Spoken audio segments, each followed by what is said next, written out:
You guys hear me? Yes. Okay.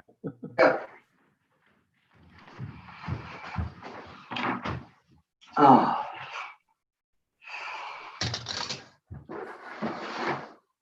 Audio check.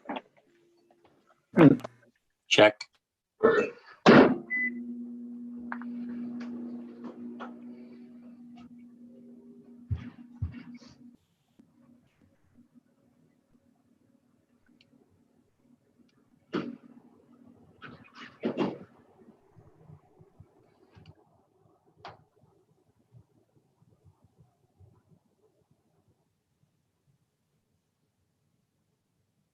Hi, guys.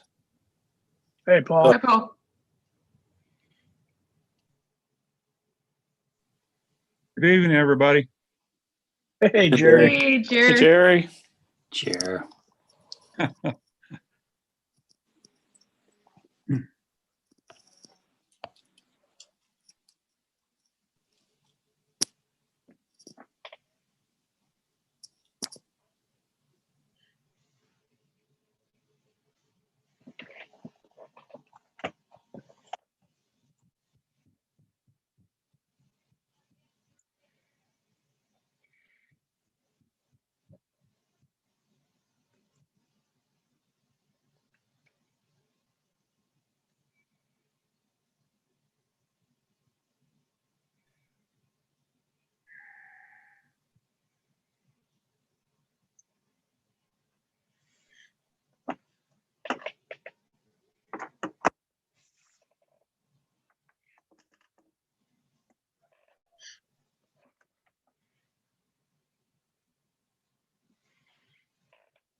Are you ready, Mr. Green?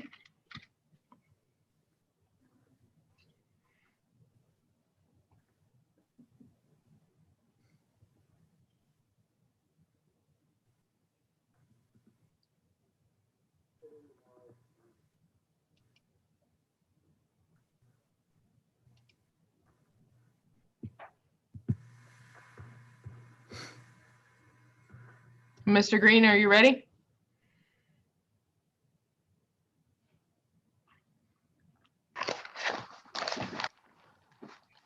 Is he muted? No, he's not. Oh, wait. Yes, he is now. Hold on.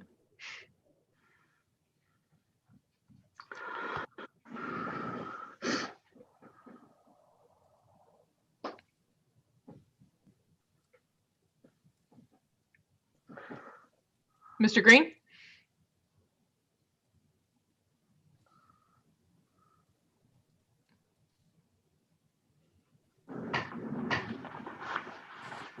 Want me to get my car and drive over to his house? Hold on.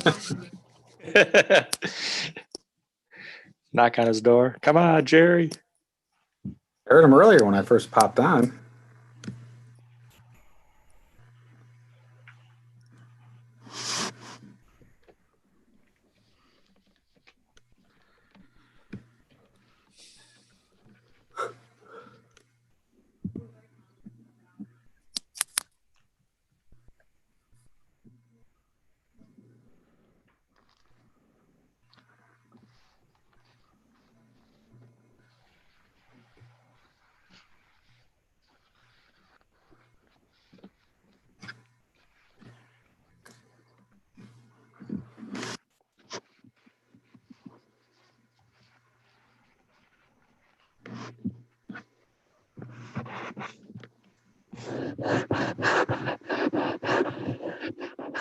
Mr. Green's gonna go back out and come back in. He can hear us, but we cannot hear him. So just give us a second, please.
Mr. Schulte, Mr. Green's gonna go out and come back in. Would you mind starting the meeting for us?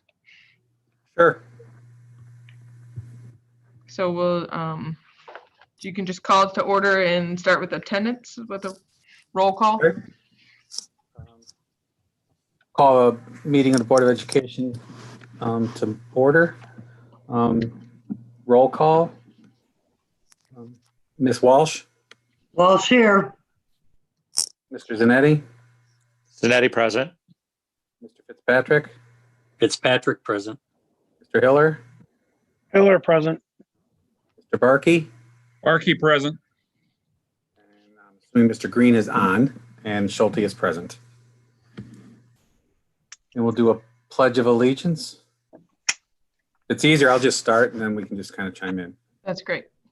Pledge allegiance to the flag, The flag, United States United of America, States United America. States of America. to the republic, To Republic, which it Which stands, stands one one nation, nation, under God, under God, indivisible, indivisible, with with liberty and liberty, justice for all. justice for all. Agenda approval. Are there any changes, Ms. Dunawith?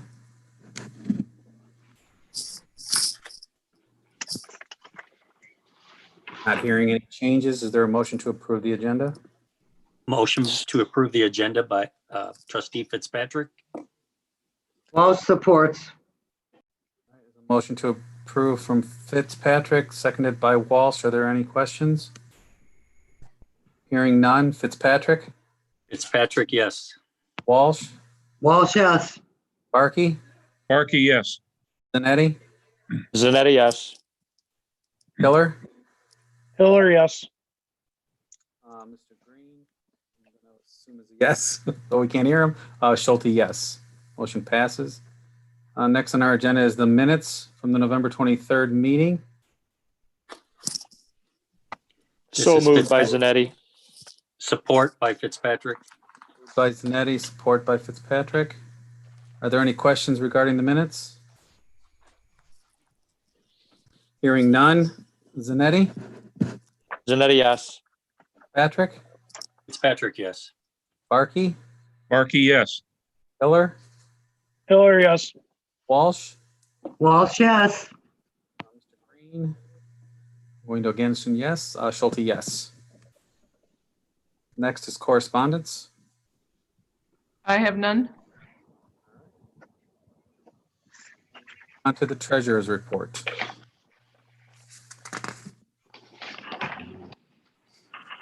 Tonight in your packet, you have the November 2020 Treasurer's Report. We'll begin this evening by taking a look at the general fund, where you can see we had $50,330.65 in local revenue. Approximately $40,000 of that came from local property tax collections, with an additional $5,000 coming from adult education tuition, with the balance being made up of athletics, gate receipts, and earnings on investments. State revenue of $2,937,112.62. Bulk of that coming from our state aid payment from the state of Michigan. But we also received in the month of November a payment from the Macomb ISD for our GSRP preschool program, as well as a program from the Wayne RESA for our Section 107 adult and community ed funding.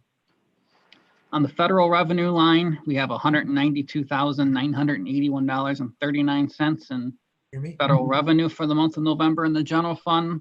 And that is made up of our Title I and Title II grant reimbursements, as well as a payment that came through the Macomb ISD, but was a payment funded through the Macomb, from Macomb County to help offset technology device purchases being made using some of their COVID funds. And then the incoming transfer line of $362,283.22. That is made up of reimbursement from our IAM costs. So the reimbursement for any of our teaching staff and our transportation cost related to transporting students up to the IAM program, as well as a payment from the countywide enhancement millage. So total revenue for the general fund in November, $3,542,707, with disbursements of $2,973,271. And if we look at the bottom down there, year to date, in the general fund through the end of November, we're at about $10.44 million in revenue that has come in, and we have $11.33 million in expenses. Taking a look at the food service fund, the only revenue that we have coming in the food service fund right now is a la carte sales and investment earnings totaling $2,828.50. This fund's portion of our state aid payment is $14,857.79. And then the claims reimbursement for the foods that we are serving for the month of November totaled $90,354.75 in federal revenue. Total receipts for the month of November in the food service fund were just over $108,000, with nearly $101,000 in expenses. And down at the bottom, you will see our year-to-date totals. Food service revenue year-to-date totals $439,111.32, with expenses of $458,667.80. And last, we have the ISD Centers Program Fund. And the only revenue for this fund during the month of November was this fund's portion of our monthly state aid payment, totaling $181,563.72, with expenses of $325,051.34. And year to date, we have total revenue of $808,271 compared to expenses of $1,115,803. And that is the November 2020 Treasurer's Report. Ms. Mr. Dunaway, Green, are you there? can you hear me? Yep. Okay, great, I'm in. Sorry about that, I don't know what happened. Okay, that's item number 6 is Treasurer's Report. Are there any questions?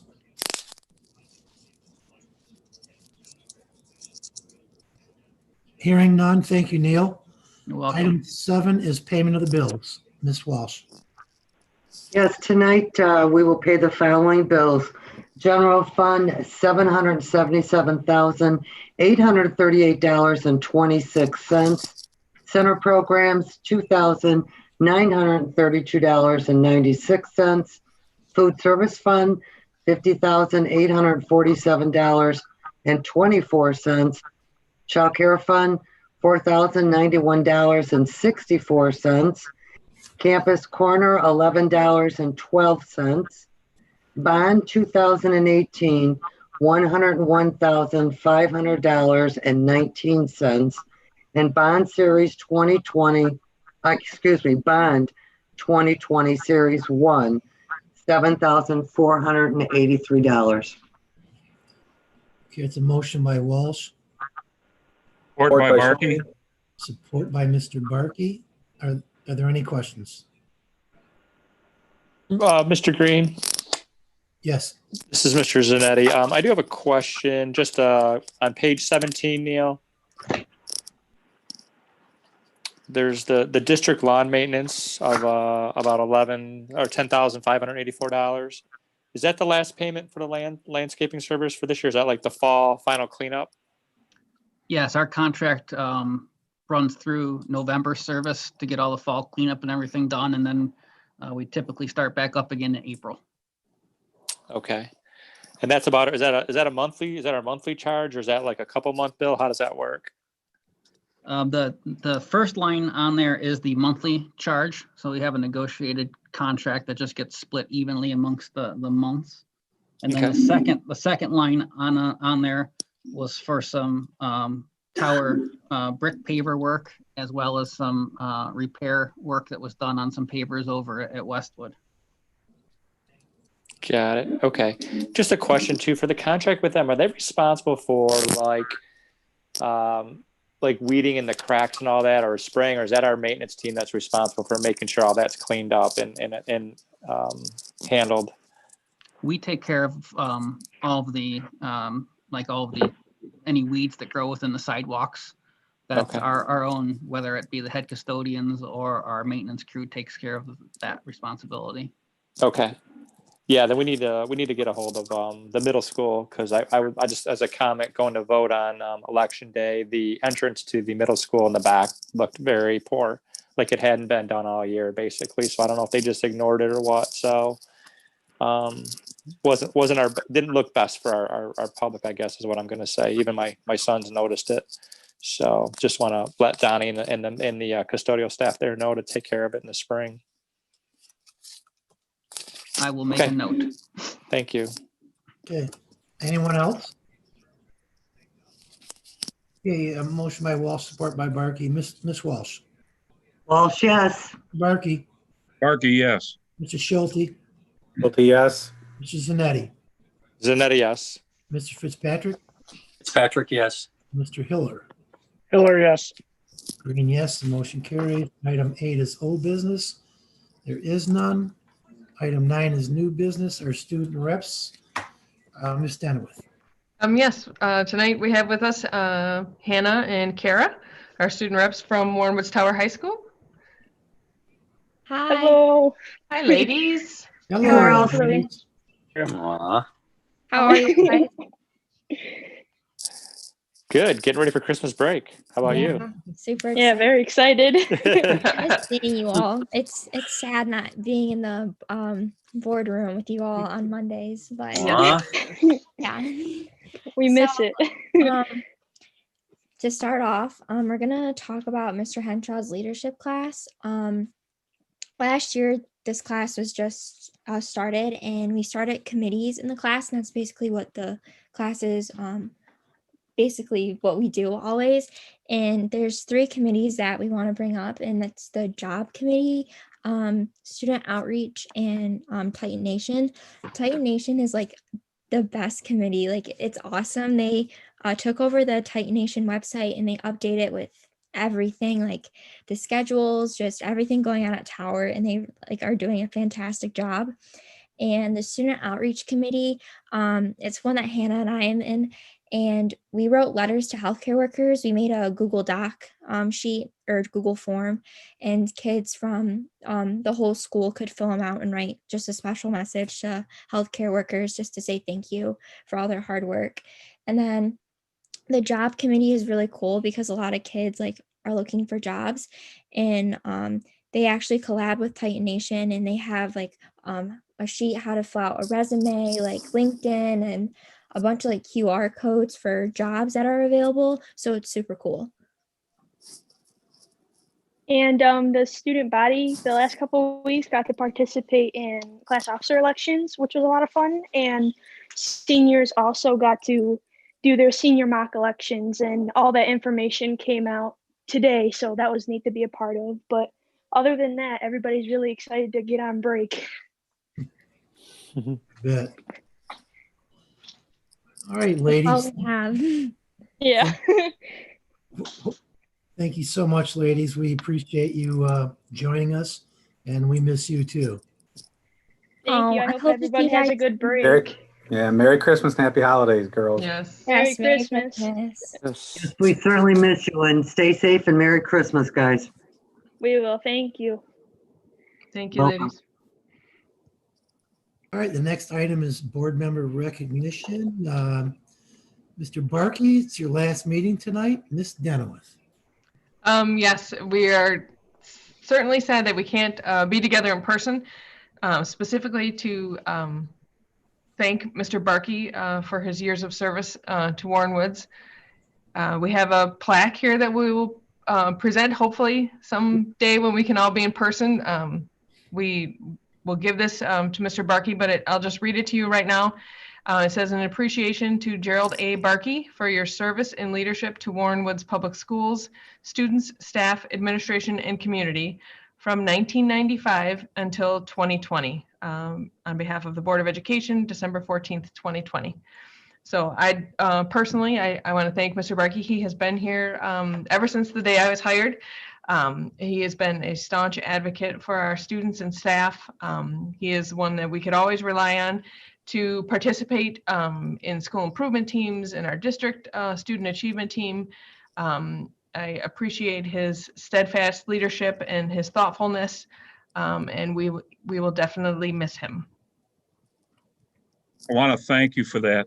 I appreciate it's been a joy to be serving the Warren Woods schools. I've been with the Warren Woods from the time my children went through the system, and then of course my tenure there. And it's been a pleasure working with the leadership, the staffs, and but it was time to let it go.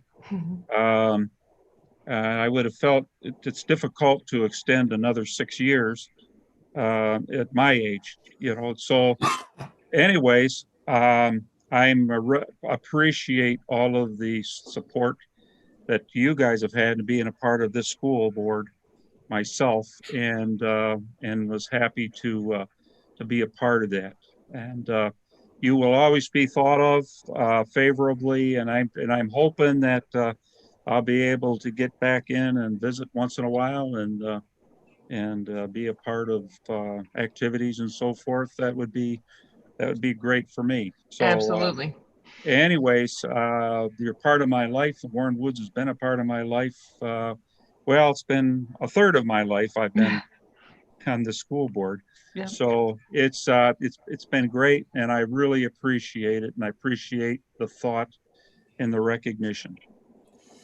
Mr. Barkey, board president, I would like to say that during our time together, the thing that stands out the most to me is that you're just a very loving person.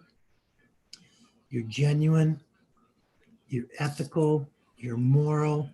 You have all the qualities that people should have, and it's been an honor serving on the board with you. Thank you, Jerry. Couldn't do it by myself. It was our good Lord that's helped with that. That's for sure. Yes, sir. Mr. I would Green? just echo those sentiments as well. This is Mr. Schulte. And Jerry actually had approached me when there was an opening on the board. And so that's how I got on the board. And I just want to extend my appreciation, because it certainly has been rewarding, and certainly rewarding serving next to you, Jerry. Well, back then you were the obvious person that came to mind when we had that opening. You had all of the qualities. And when I heard you came in and did a presentation, and I know your leadership skills with unions, I felt you were just the perfect person. And I'm grateful that I've gotten to know you all these years, and your family. Yes, same here. Mr. Green? Yes, Ms. Walsh. Could I say a few words, please? Oh, absolutely. Jerry Barkey, You know, when Jerry Green and I came onto the board, we knew absolutely nothing. Right, Jerry? We didn't know anything.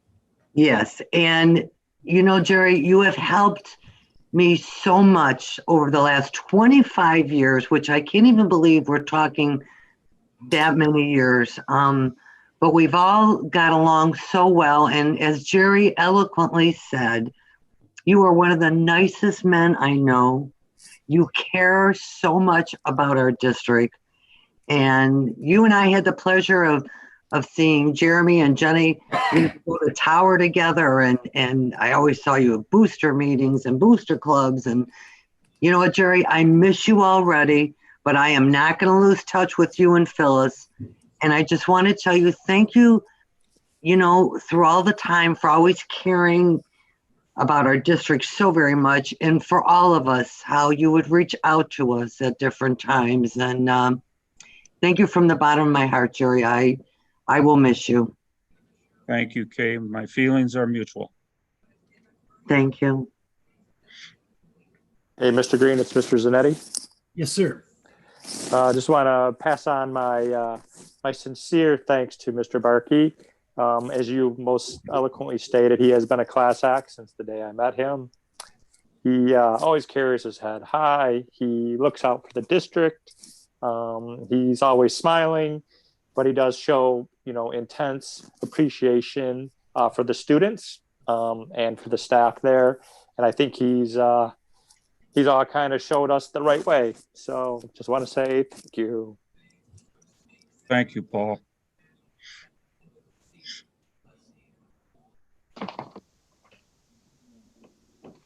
All right. We wish we were all there. It'd be nice. Yes, we'll have to, when the weather's warmer and things are almost normal, we will get back together so we can hand him this plaque in person. That's for sure. That would be awesome. Oh, that sounds like a good plan. Yep. Let's do that. Thank you so much, guys, for the consideration. Thank you, Jerry. Thank you, Mr. Barkey. Next item is our extended COVID-19 pandemic management plan report. Ms. Denowith. Yes, I am going to share my screen here that has a short PowerPoint on it.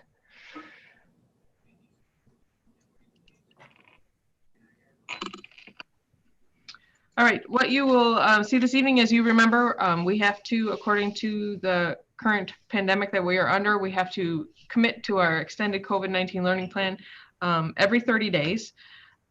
This slide you'll have seen before just goes through everything that we have to do. So not less than 30 calendar days. We have to present what our plan is. We have to take some public comments from parents or guardians. And then we have to reconfirm at the next meeting. And then we also have to review the weekly two-way communication rates that we're having with our students who are working virtually. So this first slide just goes through everything that we are currently in. This presentation is a bit different than we've done in the past because in January, we will cover the end of first semester, but also the beginning of second semester. So I've kind of broke it down into 3 different slides. So this is the slide that takes us through this Friday, which will get us to the holiday break. And this is what we currently have in place. Our preschool has been in person and there's no changes there. Our K-5 are currently learning in person through the end of this week. Same with the 6th through 8th grades are currently learning in person through the end of this week. And as you know, our high schools are on remote based on the most recent order from the Michigan Department of Health and Human Services. Our recommendation then for following the winter break, beginning January 4th, would be to continue as we are with at the preschool. For K through 5, we would recommend returning in person for face-to-face students through January 13th, which is a Wednesday. And then what we will ask for is some time on January 14th and 15th to post asynchronous lessons for those students so they wouldn't come in person on those 2 days. We're anticipating some changes with schedules and whatnot. So we just want to give teachers time to make some of those transitions if it's necessary. If there are some students moving around or things like that, we want to make sure that we have everything in place for when students return on January 19th. So we would recommend in-person learning through January 13th, and then asynchronous learning from the 14th and 15th for K-5. For 6-8, we would recommend remote learning as we return from the break. That would be also through January 13th, and then posting of asynchronous lessons for in-person and virtual learners for the 14th and 15th, because we do expect just a few minor schedule changes at the middle school as we work to make sure that we can accommodate everyone. And then for the high school, we recommend remote learning for face-to-face through January 15th. And then obviously the virtual learners will continue as normal. The other recommendation that we are making for the high school is not to administer final exams for the first semester, and to base the grades for first semester on 50% of a first quarter grade and 50% of a second quarter grade. That is a recommendation coming from the high school. Just with everything that the kids have gone through, putting them through a final exam at this point, they do not think is appropriate. And in addition, it's difficult if we have students in a remote situation to prove the validity of those tests. We don't have a secure browser set up at this point. So that would be their recommendation for the 9 through 12 from January 14th to the 15th. So just kind of like a summary, K-5 on the 14th and 15th, there won't be anybody here in person. All students will be remote, and the teachers will be posting asynchronous lessons that the students can access from home on those 2 days. The same thing will happen for the grades 6 through 8. And again, the K-8 teachers will use this time to prepare for students who may be leaving or joining classes beginning on January 19th. If you'll notice on our calendar, the 18th is the recognition of Martin Luther King Day. So there are no students that day. So the classes for third quarter would start on January 19th. And then for the 9 through 12th grade, on those days, January 13th and 14th, we had those schedules at exam days. Since we're not having exams, those will be considered regular school days and no exams. And then on Friday, if you see on the right-hand side there, Friday, January 15th is a half day for all students, because in the afternoon is the records day for teachers. Once we make it to the 19th of January, this would be our recommendation. As you know, we had surveyed parents and asked them to complete a commitment form for their child's choice of learning for the third quarter. What you see on the screen is approximately 15% of parents chose to switch the current mode of instruction. So of that 15%, 30 switched from in-person to virtual, and 70% switched from virtual to in-person. And in the graph on the right, you'll see the main reason that parents gave for changing their instructional setting, the most being that their child is struggling with virtual learning. And the second one is that they are concerned about their child's academic progress. But then you'll also see with 100 responses that they do have, some do have concerns about the rising cases. So I think that's why you see that 30% actually switched to the virtual model instead of the in-person model. In general, on average, if I average out those numbers, it's an addition of 14 students to a face-to-face at each grade level. And obviously that's spread across all 13 grades that we have. And so if you take it in total, that puts us at approximately 45% or 49% students learning virtually and 51% in person for the third quarter. And that's pretty similar to what we had in September. Maybe a change of like 4% or so from 45 to 55. But for the most part, I think it's pretty static. It'll just be a change for certain kids. So there might be some individual switching that we have to do, which takes me to my next slide. So our next steps, principals and counselors obviously are going to have to reschedule students based on their third quarter choice. So I know that they've already started working on that based on those commitment forms that we got. And so they'll have to move some kids from virtual to in-person and some for the opposite. We will make sure that we notify parents of any changes to their child's teacher the week of January 11th. So we have sometime before the third quarter. We will be making all of these changes over the next couple weeks. Obviously, it's a difficult time with it being the holiday break, but the principals and the counselors have been preparing for this, so they know what needs to be done. Our next recommitment to our extended learning plan will take place on January 11th, because we don't have another board meeting in December this month. So our next recommitment will be at our next regularly scheduled meeting on Monday, the 11th. And then just a reminder that there's no school for all students on January 18th, and that the new quarter will start on January 19th. Any questions? Okay, that's a report. Are there any questions on that?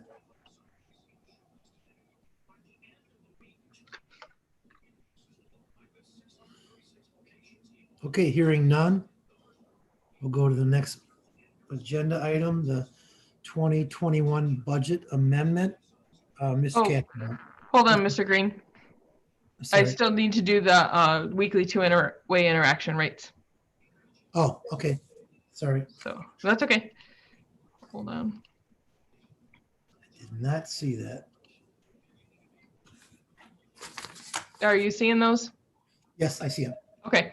So as I mentioned, this is just a shorter time period than we're normally used to, just because we only have one meeting in December. We had to bump our presentation of this up. So you'll see the first week that's on there, that's actually the Thanksgiving week. So the numbers might be slightly lower than they have been in the past. Usually we hover in the 98 to 99% of those interactions. So it was a bit lower with only 2 days of school that week. Obviously, the teachers really worked hard to make sure that we had those connections made. Might be slightly lower than what we normally see, but they bounced right back up after the week after Thanksgiving for a district total that week of 98%. And then this past week was back up to 99.5. So again, I can't thank the staff enough for all of their efforts to make sure that those interactions are happening and that we're reaching those kids at least 2 times every week. And that's just part of that report. Thank you, Mr. Green. Okay, that's a report. Are there any questions on the two-way? Okay, hearing none, we'll move on to the 2021 budget amendment. Mr. Castleman.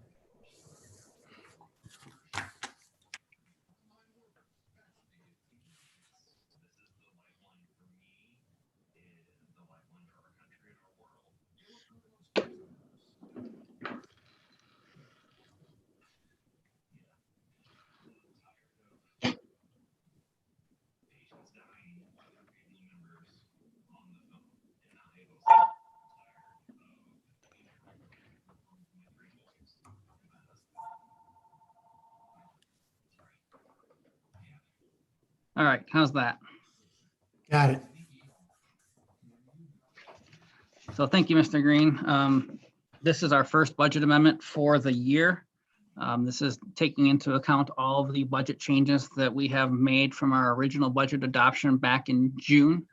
So we are incorporating a whole lot of changes into tonight's recommended adjustments.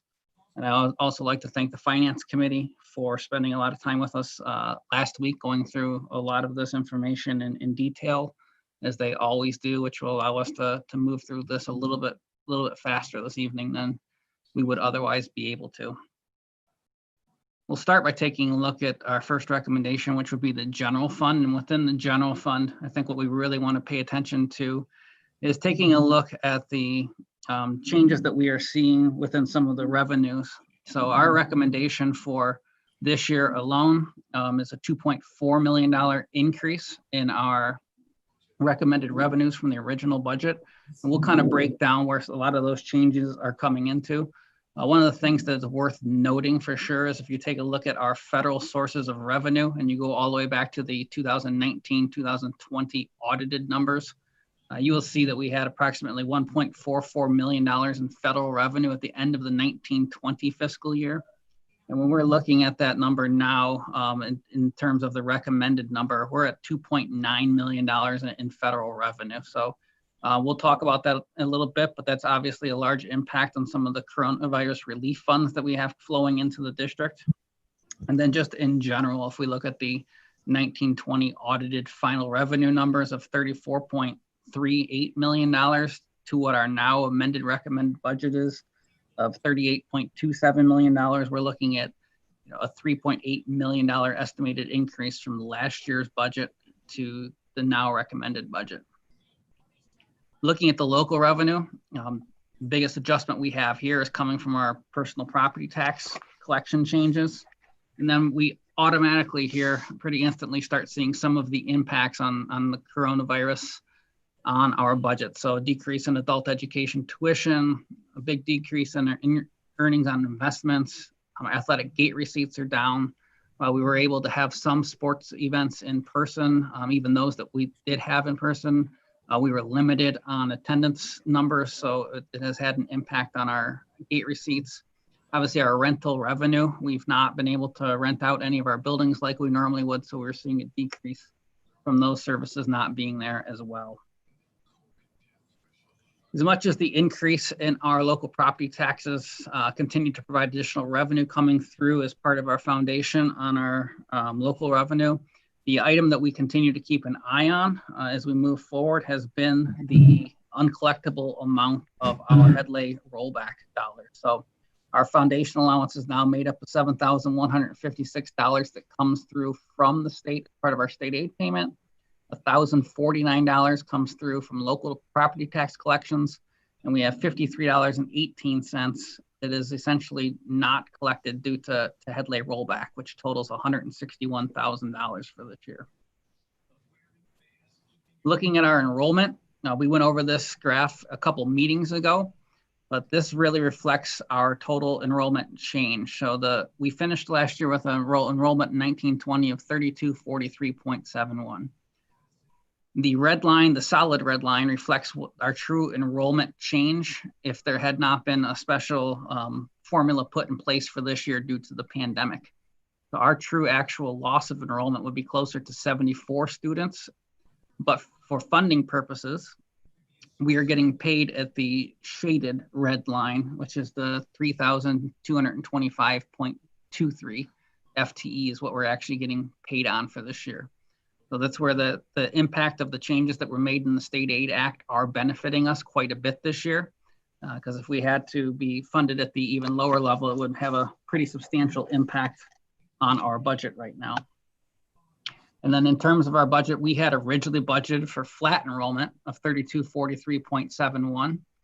So as we had stated, we have an actual blended decrease of 73.92 FTE, but from a funding standpoint for this year, we're only down 18.48 FTE. And we're just going to have to really keep an eye on what happens for next year's budget in terms of how that dip will be taken into account, if there'll be any special adjustments made at the state level to help ease the burden of that, or as we had talked about in our previous enrollment update, this year's senior class has been the larger senior class that we've been keeping an eye on for quite a few years now. And as that class graduates, we're going to have to contend with the smaller incoming kindergarten class size and what that will do to our overall enrollment, and then obviously the impact that it will have on our funding as well. In terms of our foundation allowance for this year has now been restored to the original 2019-2020 foundational level. So in 1920, our foundation allowance was essentially $8,259 per pupil. At the end of last year, we received a $175 per pupil deduction, leaving us with a foundation of $8,085. This year's foundation has just been restored back to the $8,259, which was the starting point for last year. Now, from a budgeting standpoint, our original budget was based on a projected foundation allowance of $7,759. So from a budgeting standpoint, it's a $500 per pupil increase from when we had adopted the original budget back in June, when we still did not have a state budget, and the state was still trying to figure out how they were going to handle a multiple billion deficit at the state level. So really, we're not looking at any foundation increase at all for this year from the 2019-2020 original foundation level. Looking at it graphically, the 1920 column now reflects the $175 per pupil cut that we had taken, where the 2021 estimated value reflects us back up to where we originally were in 1920. Breaking down the state revenue change, because we are looking at a total of $1.5 million in changes. The largest portion of that does in fact come from the difference between our original budget estimate or assumption of being paid at the $77.59 versus actually getting paid the $82.59. So the $500 per pupil difference between our original budget estimates and what we're actually getting paid now makes up the bulk of that $1.15 million change in the foundation grant. In addition, this year's state aid budget provided a one-time per pupil payment to all districts in the amount of $65 per pupil, which for us is resulting in an additional $211,000. Our special ed cost reimbursement is up $105,000. And then the remaining items on this page are made up of our grant and or retirement MIPSers reimbursement changes. When we look at our state funding in terms of a graph, the way we've looked at it the last past few years, remember anything below the green line is essentially the funds that we get to continue to operate district on from a day-to-day basis. So the $82.59 is our foundation. Here's the $65 per pupil that is coming in for the one-time payment this year, and a few of the other one-time or various categorical revenue expenses that we continue to get each year that change on a year-to-year basis. The green line is the money that the state sends to us that we send back to them to help pay down the retirement system unfunded liability.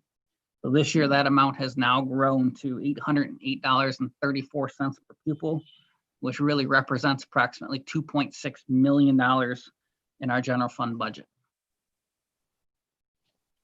Federal revenue, we talked about the increase in federal revenue on the first slide. So our federal revenue in total is up just over $1 million. A large portion of that is coming from various sources of coronavirus relief funds or CARES funds. So the first line item here, $865,000 increase in coronavirus relief funds. This is actually an increase from what we had originally budgeted. We had budgeted for some of these funds to come through on the original budget. This is an additional $865,000. The next line, the Macomb County Technology coronavirus relief funding. This is the funding that we had talked about during the treasurer's report earlier tonight. These are the funds that came through to help assist districts with device purchases for students.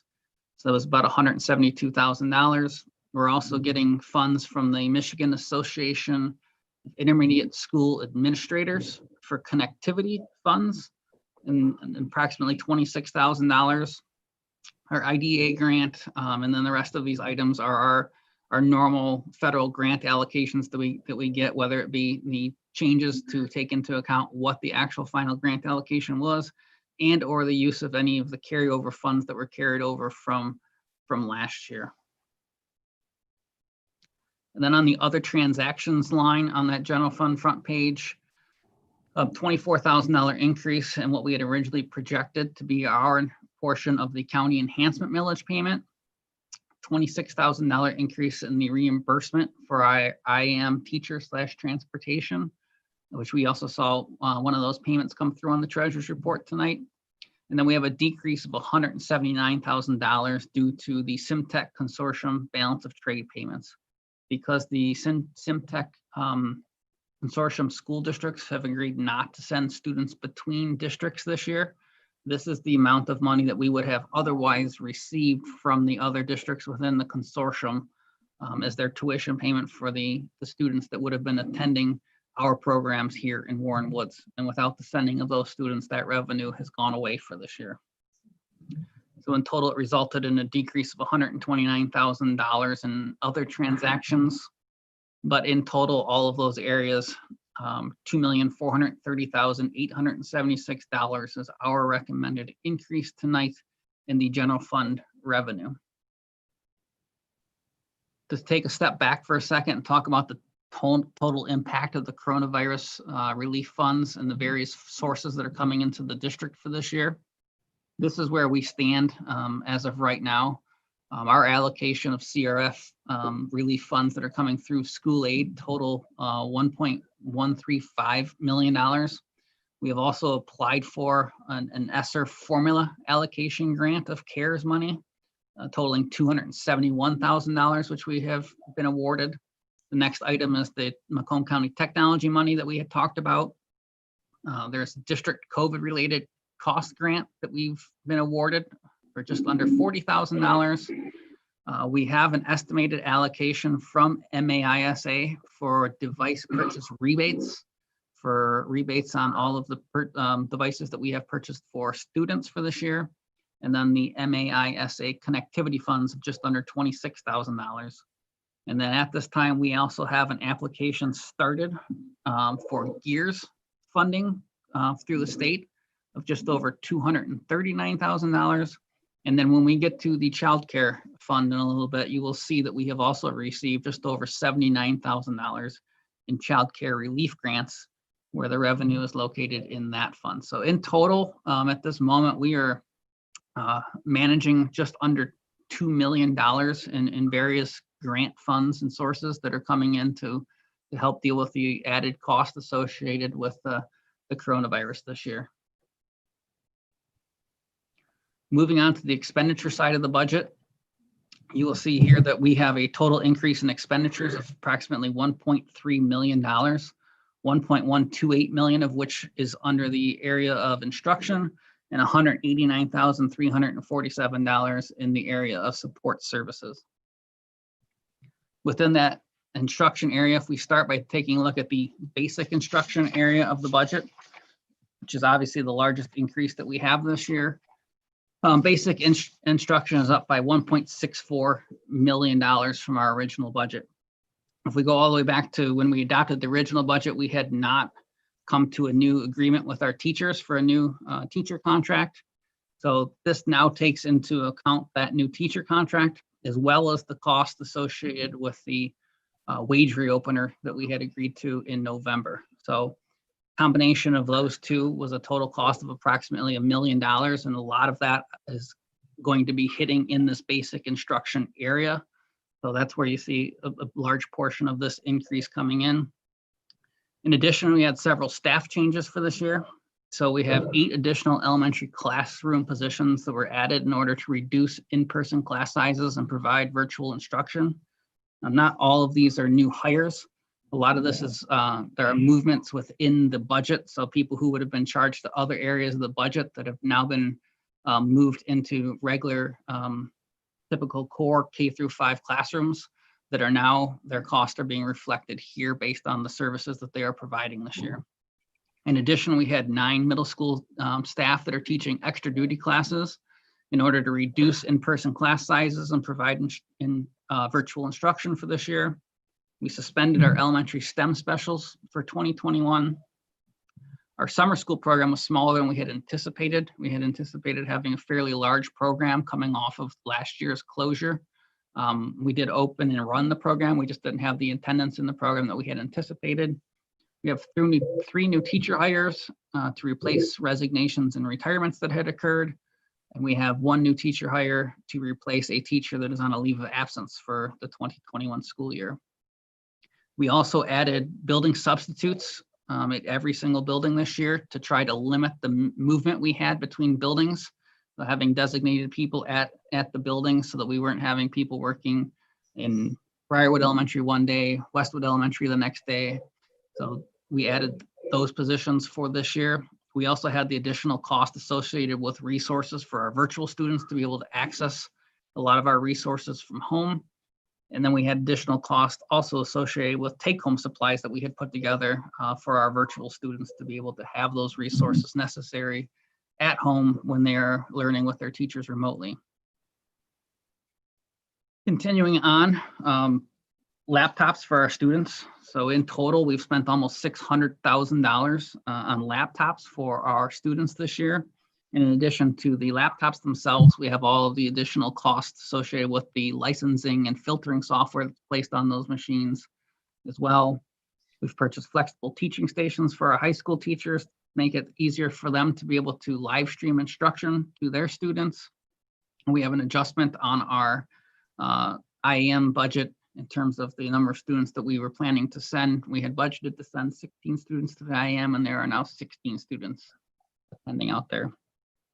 And when we get to the next budget amendment, we're going to have to really take into account what other costs we have associated with the second semester impact. This is really taking a look at everything we knew basically as of the end of November. So as we start to power through, taking a look at the changes that are going to come in terms of the instructional model for the rest of the school year, whatever budget impacts come as a result of that are things that we will have to take into account in the next budget amendment. The added needs section of the budget is a decrease of just over $509,000. We also have the impact of the teacher contract here, but we also have several staff changes here. So we have a teacher that was on a leave of absence for this year, and that position's not being filled. We added a new middle school visually impaired special education paraprofessional position for this year. We have a reduction in our literacy specialists / reading recovery positions. And this is part of where we had staff that were originally budgeted to be in this area performing those roles that have now moved up to basic instruction as elementary classroom positions to help reduce class sizes. Here's also where we see the impact of having to lay off 4 of our cosmetology teachers at the end of September. And this was a direct impact of us not sending students between the SimTech CTE programs for this year. We also had a reduction in our nursing / health sciences positions because of not sending of students between those programs as well. No longer needed a cosmetology paraprofessional position. And then our substitute cost that we had originally budgeted in this area was able to be reduced as well because we have fewer staff, so we need fewer substitutes. Additional special education equipment has been purchased here based on student needs. Online digital resources here for our at-risk and English language learner students, and then the removal of the cosmetology supply budgets. And then to wrap up the instruction area, just a couple minor adjustments to adult and continuing education, leading to a total of $1.128 million increases in instruction expenditures. Moving on to the support section of the budget, pupil services are up $148,690. Again, impact of the new collective bargaining agreement with the teachers. We did eliminate one section of the Warren Woods Middle School check-in, check-out in order to add additional classroom staff and reduce classes at the middle school. Here is a 0.6 FTE addition in school nurse support. That would be district-wide. A 0.6 reduction in our teacher consultants. Here is the area in the budget where also the additional cost associated with the learning village that we ran during the month of September due to the delay of in-person instruction. Those costs are all falling in this area of the budget. And then we also have a new Michigan State University College and Career Advisor for Warren Woods Tower High School this year. Instructional staff services, decrease of $250,036. So here's the first area where we see the impact of something we did this summer to help reduce costs. So a lot of our 12-month central office staff were put on furloughs this past summer to help reduce costs. So that's where you start to see some of these decreases. We also suspended our literacy coaching for 2021, and we were able to shift this staff to help support some of our literacy support positions. And here is also an area where when we had adopted the original budget, we had elementary media specialists built into the budget, but those that is not happening this year. That has also been suspended as we have repurposed those positions into elementary classroom positions as well to help reduce the class sizes at the elementary level. The additional cost associated with our internet hotspot connectivity lands in this area, as well as the additional technology items that we've purchased for staff to be able to deliver virtual instruction, and additional technology items that we had to purchase for our in order to support the learning villages back in September. And then a lot of our grant modifications also land within this area of the budget. In terms of general administration, we just have a decrease to reflect the savings from some of the summer furloughs. Under school administration, an increase of $20,280. This will be our principal compensation increases based on the final 19-20 final evaluations. In the business services area, again, some savings from furloughs, and then we had a resignation of our payroll supervisor in August, and we are still currently trying to fill that position, but we have had a period of time now where there has been nobody filling that position. We've been doing our best to cover it internally. Under operations and maintenance, we have an increase of $176,919. Staff changes, again, central office furloughs, 3 custodial retirements, resignations, and our replacements. We also have additional costs associated with additional cleaning hours and staff to help with our COVID protocols. So we have a lot of our bus drivers who are helping out in the middle of the day and going to our school buildings and helping to provide additional cleaning support in the middle of the day between their runs. So the extent that they're performing that function, their salary gets charged to this area, not to transportation. We also had an increase in our property liability insurance.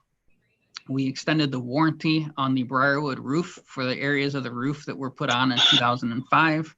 And this is also an area where all of the additional COVID-19 PPE signage and safety purchases are all landing. So between this year's budget and last year's budget, we've spent approximately $320,000 on various PPE related expenditures, which are all landing within this operations and maintenance area of the budget. Transportation is down just over $40,000. We've had reduced bus runs due to virtual learning and schedule changes. When we have, just over 50% of our students who are attending school virtually, it leads to fewer kids riding our buses and some reduced bus runs. We also had delay of in-person instruction in September where we weren't transporting students at all. Reduced field trips, because we're really not going on very many field trips these days, if any, as well as reduction in our sports runs. And all of that is obviously leading to reduced fuel costs as well.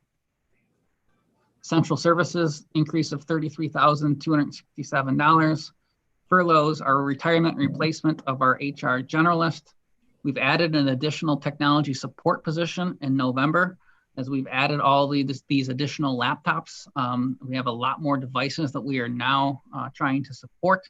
And in addition, as a lot of our teachers are now teaching virtually, we have a shorter window of time in which is an acceptable amount of time for us to be down for any reason. Because if one of our virtual teachers has a computer problem and can't connect, our goal is to get to them immediately, because if they can't connect, that's time where they're not being able to connect with their students or at home. We also had contracted costs associated with configuring and imaging of our student laptops. And then we are now starting to see additional costs that are coming along with laptop repairs that we are starting to see incur on some of the laptops that we have issued out. Athletics has just got a small change with coaching and benefit changes. Community services has a pretty decent increase this year of $126,228. And this is really in grant funds that we are pushing towards the community services area to try to increase our parent involvement and workshop activities. Obviously, a lot of the things that we would normally be able to do with our families in terms of family and parent engagement activities within our schools or after school or evening activities aren't happening right now. So we're putting additional grant funds here and trying to come up with ways to be able to stay connected with our families during this time. So our total support expenditures are up $189,347. When you add that to the instructional total, our total expenditures are up just over $1.3 million. Looking at our salaries, so we have seen a $2.5 million increase in our salaries between 2016 and this year's current projected budget. We want to keep an eye on this because we know that the compounding impact that these numbers have on our other costs. More directly, looking at the red line. So looking at our retirement cost. Retirement being a percentage of our payroll, Obviously, every time our salaries increase, we know that our payroll costs are going to increase, but this line is increasing at a higher rate than our salary line, mainly because that rate also continues to increase. So it's almost like a double compounding effect. So it's just something that we continue to keep an eye on and have to take into account, is that as our salaries increase, we have other costs that are automatically going to go up as a part of that increase each year. And then the blue line reflects the increases in our insurance costs. While not as steep, when you really look at the details and the numbers, we have seen approximately $500,000 increase in our employee insurance cost in the last 5 years as well. In total, looking at where our original budget was to where we are right now, or at least as of the end of November, we had adopted an original budget looking at deficit spending just over $2 million. We now have that number down to deficit spending just under $1 million for this year. The things that we need to keep an eye on looking forward, we talked about it a little bit, but as we start to take a look at what second semester looks like in terms of what instructional models and supports are going to be needed to support that model, any of the costs associated with that are things that we will have to take into account.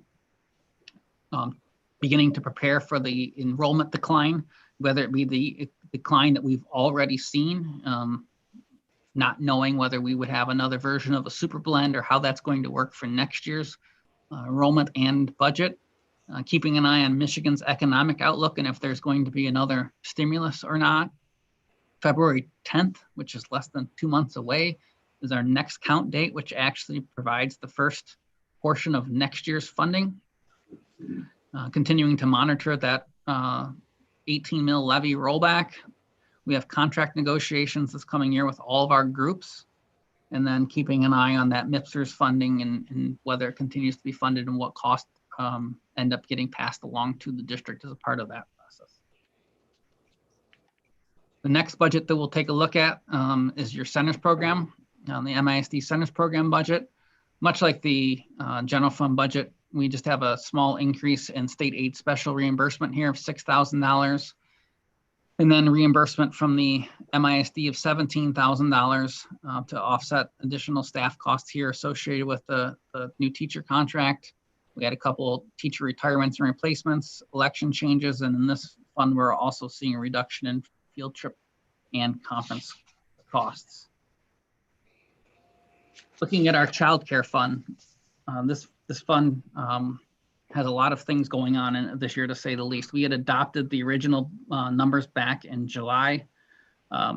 We had budgeted for an increase, but we weren't really sure whether we would be fully returned to normal by the time we got to September or not. So when we take a look at the revenue numbers here, one of the first things that we'll point out is the new line item, which is federal revenue, which we've never had in the child care fund. And this is part of the child care relief funds we talked about on the coronavirus funding slide.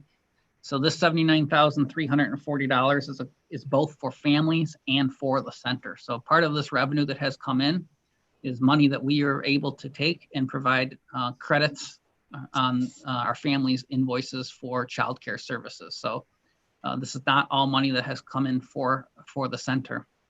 It does provide a reduction in some of our local revenue as it's being backfilled with this federal revenue. And then we have other money that's being used to just help support childcare centers right now to try to keep them open because a lot of people are struggling with numbers right now, including us. So one of the things, in terms of salaries and fringe benefits, we have an increase of $154,000 recommended increase in salaries and fringe benefits here. And for us really right now, this is just a function of ratios. So the example that I've been using with people is that if we have, let's say, SAC over at Briarwood Elementary, if there are 7 kids enrolled, we typically have the same amount of staff there if we have 7 kids enrolled as we would if we had 18 kids enrolled. The difference being we have revenue coming in from 7 families versus 18. And that's a lot of what we have going on in our programs right now. We have a lot of really low numbers, but we have the same staffing that we would normally have. So we're taking into account a lot of these things in our budget amendment. What we're going to do is we've pushed out another round of advertising to make sure people understand that we are open, and we're going to continue to watch these numbers closely. Because with this recommendation right now, with an overall decrease of 73,000 or deficit of $73,683, that would require us right now to do a general fund transfer to help cover that, which would then make the general fund no longer just under $1 million, but just over $1 million in deficit spending. Hey, Neil, Yes, sir. I saw one of those ads in the Warren Weekly this week. Perfect. And we've already gotten several calls from that where there are some people who just did not realize that we were still up and running and providing services. So that's what we're hoping to do, is to be able to make sure people realize that we are open and available and that we can provide those services to them still. This just looks at almost like a 3-year picture to really look at the full impact of the coronavirus pandemic on our childcare program. This is our final 18-19 audited numbers, which I would call the last year where we had a full school year of running the program normally. Last year is where we incurred the shutdown around March, and then this year's estimated budget right now. So if you look at the revenues in our last full year of running the program normally, we were operating at $1.12 million in total revenue coming into this fund without federal revenue coming in to help offset. Our now recommended budget is at $648,000 in total revenue. So it's roughly $469,000 less in revenue coming in than we had coming in 18-19, and that is with the $79,000 in federal help. And it's the same from our staffing levels. So while we are recommending an increase in our salaries and fringe benefits right now for our amended budget, if you really look at what those salaries and fringe benefits total cost were back in 2018, 2019, we're still $214,000 less than we were in 2018-19 when we had a full year fully staffed in that year. Campus Corner bookstore, I'm not going to lie, they're until we know whether we'll ever have some form of being able to open up Campus Corner or not. They've done some online sales. Amy's doing her best to try to run the program to the extent that they can. All we've really done right now is gone in here and cut what the original budget was to the amended budget in half by 50% across the board. And we'll just keep adjusting this budget as we get into second semester and kind of see where things go. Our food service fund is another fund that has gone through a lot of changes this year, just as the impact of the coronavirus has taken a toll on this fund as well. And some of what we've talked about in the treasurer's reports, you can see here. So from a local food sales standpoint, amended budget of $29,190 in local food sales in total for the year is a number well below anything that we've grown accustomed to seeing. But the original budget was adopted assuming we went back to normal school this year, and obviously that has not taken place. Real impact on it is being, we had the delay in in-person instruction back in September. Then we had the pause in instruction in November and December. But we've really gotten down to the point now for looking at the food service revenue. The only local revenue that's coming in would be a la carte student food sales, which would mean only our in-person students that purchase a lunch or receive a lunch and then go back up and purchase either an additional food item or something, chips, pop, something like that they would go up and purchase in addition to the lunch that they originally received. But we have no revenue coming in from vending machines this year. Our food service staff aren't able to do any catering events. So all of that is leading to a pretty substantial decrease in our food service revenues for this year. In addition, our federal claims are down just in general. We're not seeing the participation rates that we were seeing like last summer when we were fully closed. Right now, we're averaging somewhere around 900 breakfasts a day that we are serving between in-person and our virtual lunches, our breakfast, and then averaging around 1,000 lunches per day. And that's still having an enrollment of over 3,000 kids. So we have roughly 2/3 of our kids that are not participating in the program in any way. Looking at the expense side from what our original budget was, salaries and fringe benefits, we are recommending a decrease in our salaries and fringe benefits. We have, to the extent that we've had vacant positions or positions come open, we have not filled those right now in an attempt to reduce some costs. We have, we are recommending a decrease of just over $133,000 in our supplies and other. And obviously with fewer students participating, our food cost is coming down, but not as down as much as we would typically see, mainly because there's a really large cost associated with the packaging with how we're serving meals right now. So the food packaging has a really high cost associated with whether we're individually packaging meals so that people aren't touching items. We have individually wrapped utensils where in the past there would just be a bin of utensils for people to grab. We have individual condiments. There's no more giant pumps of ketchup and mustard, where everything is being purchased and distributed in a safe manner, but it also comes with additional costs associated with that. So what that's really doing right now, going back to this slide, is our food service fund is looking at operating at a deficit of approximately $214,000 for this year. The good news is that we had a pretty decent fund balance in the food service fund that can be used to offset that.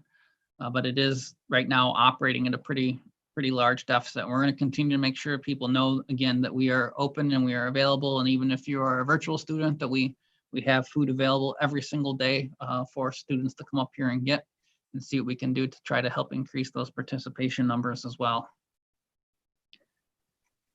Then also in your package, you have the student school and activity fund. Again, you see a rather large decrease in this fund because there's not a whole lot of fundraising going on or activity fund related activities that we are able to do this year. Our building and site fund, we just have a small recommended change in there, which is the additional revenue that's coming through from the sale of some of our old computers.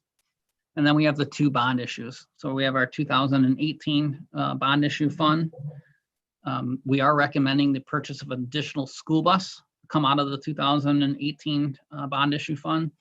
We are also recommending that for next summer's work, that we fund the Briarwood rooftop HVAC units, as well as the cost associated with the Warrenwoods Tower first floor sprinkler head replacements out of the 2018 bond issue fund. These were both projects that were identified as part of the 2020 bond issue fund, but we have contingency savings from the 18 bond issue, as well as some additional earnings on investments from the 2018 bond issue fund that we'll be able to use to fund these items out of the 2018 bond issue. And we'll be able to finalize some of these costs once we get final bids in. But in total, we've done a really good job with the 2018 bond issue. In addition to these items, we've also funded the replacement of the enterprise roof, which was not an original part of that project. We replaced the emergency lighting at most of our buildings with additional investment earnings and contingency savings from the 2018 bond issue fund. We replaced site signs at both the education center and the maintenance and transportation garage. And we've done a lot of concrete replacement work as well that has funded out of the 2018 bond issue fund, and those costs are associated in the amended budget.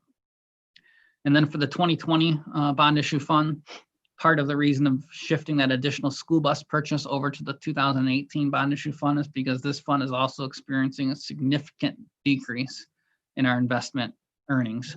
When the original bond application was approved, it was before the pandemic existed, and so interest rates were at a much higher rate than they are right now. And part of funding the projects identified in the 2020 bond issue was counting on that investment earnings. So in order to not have to scale back on any of the projects, what we're doing is just shifting some of the projects to the 2018 bond issue fund to offset the decrease in investment earnings that we are seeing in the 2020 bond fund. And then we will be able to really probably start to fine tune what these adjustments look like And when we do the next budget amendment for the 2020 bond issue fund, all of the bids right now are currently out on the street. Bids are coming back and are due on December 22nd. So our intent right now is to do post-bid interviews with all of those contractors over the holiday break, and then hopefully between the 2 January meetings, we would be awarding contracts to bidders for all of next summer's work. And once we get that done and we can start to develop some construction schedules, we'll be able to do a better job of figuring out what cost associated with next summer's work will get done prior to June 30th and land on this year's budget versus the cost that will be associated with the 21-22 budget for the work that will continue from July until we open up school next year. And that would be all of the recommended changes for the first round of amendments for the budgets for the 2021 fiscal year. Thank you, Neil. As always, you've done an awesome job. Thank you, sir. I will entertain a motion to approve the amendment. Schulte, I make a Motion. motion to approve the amendment for the budget 2020-21 school year. Walsh supports. Motion by Schulte. Yes. Walsh supports. I'm sorry. There's a motion by Schulte and a support by Walsh. Oh, I'm sorry. All right. Any questions? I just, I don't have a question. I just have a statement. I just want to, as part of the finance committee, thank again, Neil and your team for your commitment and just your overall work on these budget amendments. And I appreciate all your efforts. Thank you. yeah, I'll second that, Mr. Schulte, this Mr. Zanetti. We went through the detail last week. And again, this is probably one of the most difficult years we've had of all the ins and outs almost across every one of our budget lines and accounts. So kudos to Neil and the team again for keeping on top of this. So thank you. This is Mr. Hiller. I just had one question about with the food service fund. Just you were talking about the number of lunches and breakfasts that we're serving. For virtual students are only picking up at the education center. Is that correct? Yes. When the middle school was also virtual for the pause around Thanksgiving, we were also serving meals out of the middle school as well. And then, pending approval of the extended COVID-19 learning plan tonight, if the middle school is not open again, coming out of break, I would be making the recommendation and working with John and food service that we open up a second site at the middle school again for that period of time. Okay, because my question was if we had more buildings serving, it might be easier for parents to come and pick up those lunches and breakfasts for the kids. So that was my only kind of thought on that. But yeah, with the middle school opening up, that would help too. And the only reason we haven't had multiple buildings open at this point is because we've had students in those buildings as well. So we have staff cars and just trying to manage that piece as well, which is why we did open up at the middle school just for that period of time when they were paused for in-person instruction and the parking lot became completely open and available for us. So. Okay, thanks. Anybody else? Okay, there's a motion by Schulte, support by Walsh. Mr. Schulte. Schulte, yes. Ms. Walsh. Walsh, yes. Mr. Zanetti. Zanetti, yes. Mr. Barkey. Barkey, yes. Mr. Fitzpatrick. Fitzpatrick, yes. Mr. Hiller. Hiller, yes. Green, yes. The motion carries. Next item is the election results. Ms. Denowith. Yes, you have in your packet the statement of votes that we got from the Board of Canvassers regarding the November 3rd Board of Education election.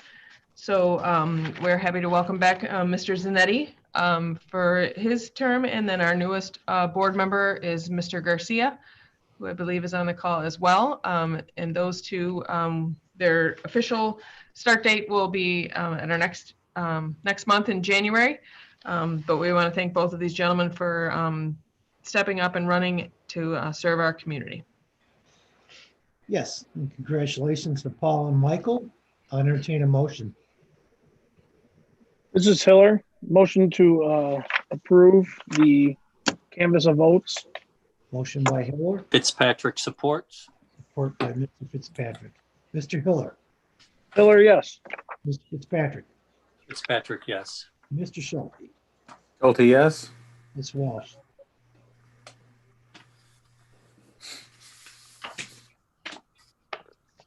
Ms. Walsh, Walsh, yes. Mr. Zanetti. Can I vote for my own thing? I don't know. Stacy? You can vote because it's a canvas of votes, so you're safe. All right, Zanetti, yes. Mr. Barkey? Markey, yes. Green, yes. The motion carries. Next item is the superintendent's evaluation.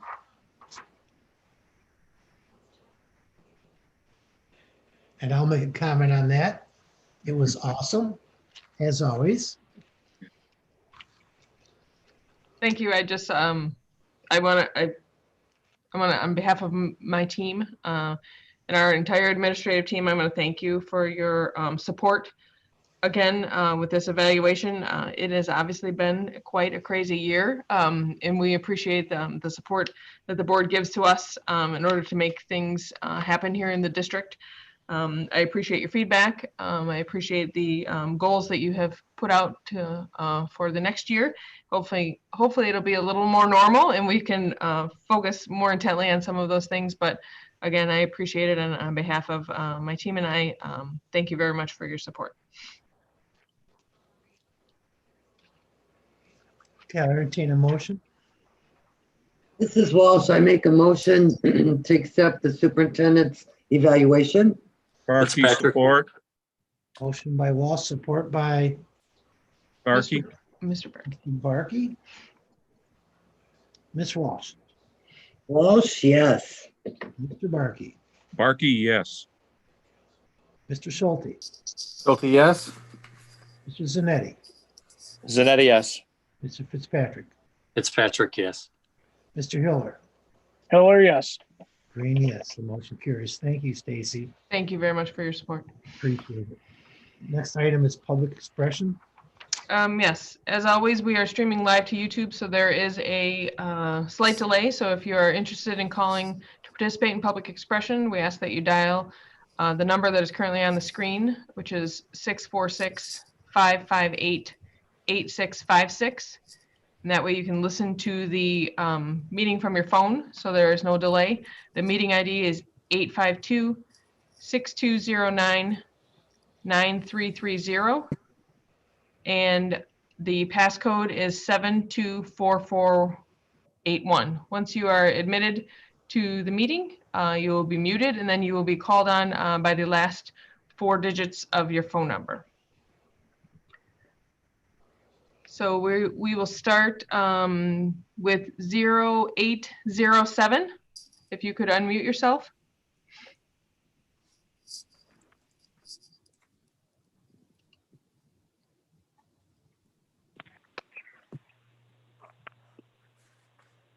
Hello? Hello. Can you state your name for the board, Hi. please? Yes. Good evening. This is Jennifer Wisniewski, and I'm currently a kindergarten teacher at Pinewood Elementary. First off, I want to say thank you to Mr. Barkey for your commitment and years of service to Warren Woods. He was always one of the first people to RSVP to read when I invited readers to classrooms, and it's very much appreciated. Thanks for all you have done for Warren Woods. I now want to speak about what's happening in the classroom. I am face-to-face teaching kindergarten and have been so since September 28th. I have appreciated the small class sizes and the safety measures that have been put into place. We all want to be back face to face, especially with kindergarten.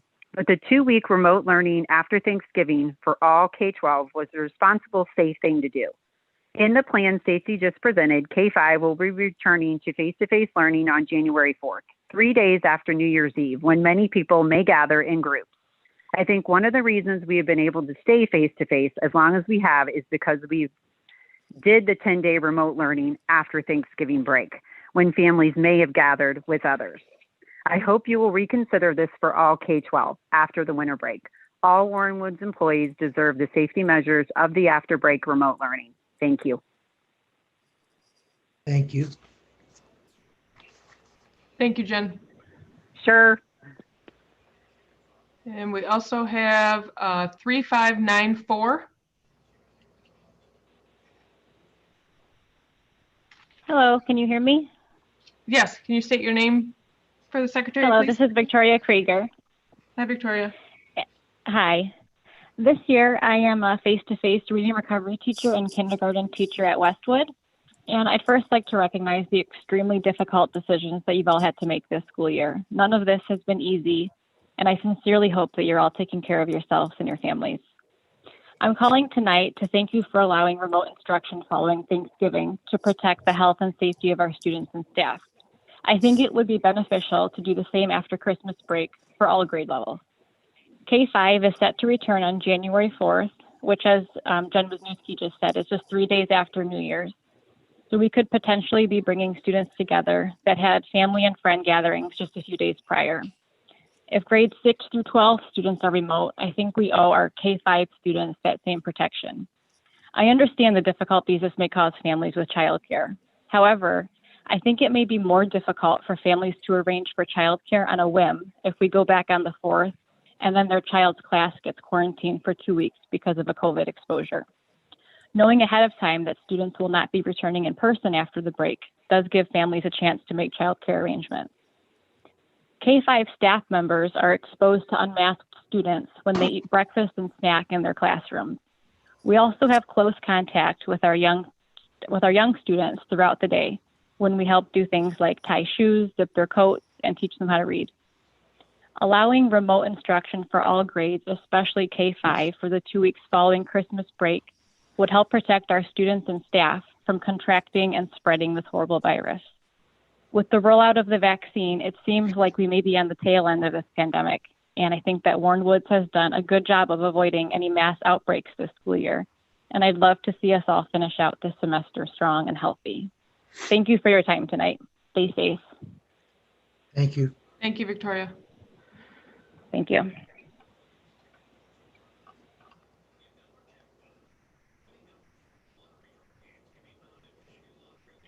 All right, and then we have 0752.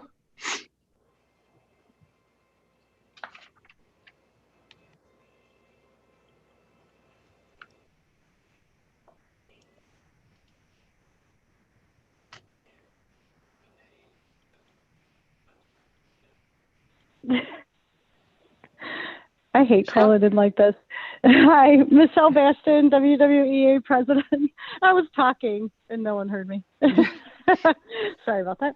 Anyway, WWEA president and second, third grade teacher at Pinewood currently. I'm calling tonight first to thank Mr. Barkey for his many years of service. Sir, it has been a pleasure serving beside you and on the many committees that we have had the pleasure of your attendance. You have always been such an asset. We will truly miss you. I wish you all the best, and I hope to see you still and get your good woodworking skills put to use for us, because we could surely use bookshelves for all the great books we have in our schools. I also would like to thank our board tonight for approving our wage reopener to restore all our members. It is sincerely appreciated. And hopefully we can be starting off at a place where everyone really feels the value of their teaching in our district. The last, I just would like to comment on kind of where Jen and Victoria were going. With the return of elementary students on January 4th, I completely just want to agree with, we have been like very cautious in our district, and it's paid off. Like, our district has taken care to make sure that the safety of our staff and students is protected. And we did this after Thanksgiving break, and really, I think the results are evident in what we're seeing in our buildings. It would be the responsible decision to do the same thing after Christmas break. We're still at a 13% increase in our state right now of COVID cases, and about 5,000 cases a day. This isn't going to change that much after the break. Every staff member and every student deserves the same protection and safety, and not for a long time. Gosh, I hope this is almost over. But it's more important that we do it in the short term so that we can have the long term. So I would just respectfully ask you guys to consider that as you consider tonight's motion. Thank you very much for everything, and I wish everyone happy holidays.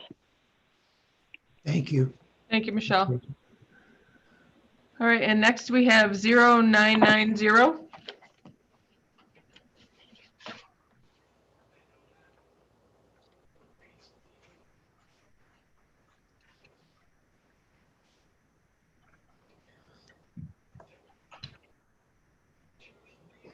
0990. Can you state your name, Yes. please?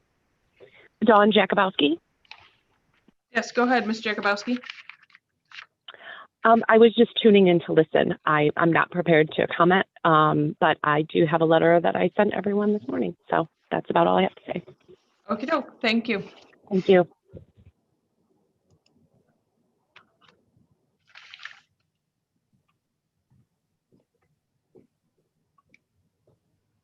There's no one else in the waiting room. Are there any board members who have public expression?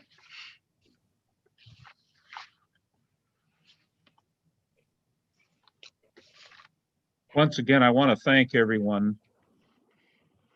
And knowing you, being a part of this organization, which I was very proud to be. I want to thank you all again, and I wish you the best. And I know this district is going to be successful in the future. And thank you. And I do hope be around and to be a part of activities. That would be a pleasure. Thank you very much. Jerry Barkey, we're not letting you go that soon and that fast. We will still be picking your brain for a long time. Exactly. Thank you, Jerry. We love you, buddy. Yeah, we do. Well, my feelings are mutual. Okay, the next item is new business, the reconfirmation of the extended COVID-19 plan. Ms. Tenoweth. Yes, so this is according to the law that I explained earlier. We have to discuss the plan and then the two-way communication rates. Then we have time for public expression, and then we have to vote on the extended COVID learning plan for the month of January. I'll entertain a motion.